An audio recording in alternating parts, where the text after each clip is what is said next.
Meenakshi sister சொல்லுங்க Deepa sister. நம்ம ஹாஸ்பிட்டல்ல ஒரு பேஷண்ட் கல்லீரல் ப்ராப்ளம்னால அட்மிட் ஆயிருக்காங்க. அவங்க வந்து லாஸ்ட் ஸ்டேஜ்ல இருக்காங்க. அவங்க வந்து எனக்கு ஆரம்பத்திலேயே எந்த அறிகுறியுமே தெரியல, அதனால எனக்கு இவ்வளோ ப்ராப்ளம் ஆயிடுச்சுன்னு சொல்றாங்க. ஸோ உங்களுக்கு ஏதாவது அந்த சிம்டம்ஸ் தெரிஞ்சால் கொஞ்சம் சொல்லுங்களேன், எல்லாருக்கும் யூஸாக இருக்கும்.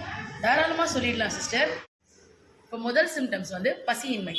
அதுக்கப்புறம் இரண்டாவது சிம்டம்ஸ் வந்து வயிறு வீக்கம் மற்றும் வயிற்று வலி அதிகமாக இருக்கும்.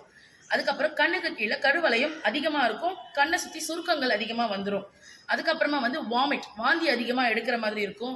மலம் வந்து பழுப்பு நிறத்தில் போகும். வாய் துர்நாற்றம் இருக்கும்போது நம்மளுக்கே அது ஃபீல் ஆகும், வாய் துர்நாற்றம் இருக்கிறது.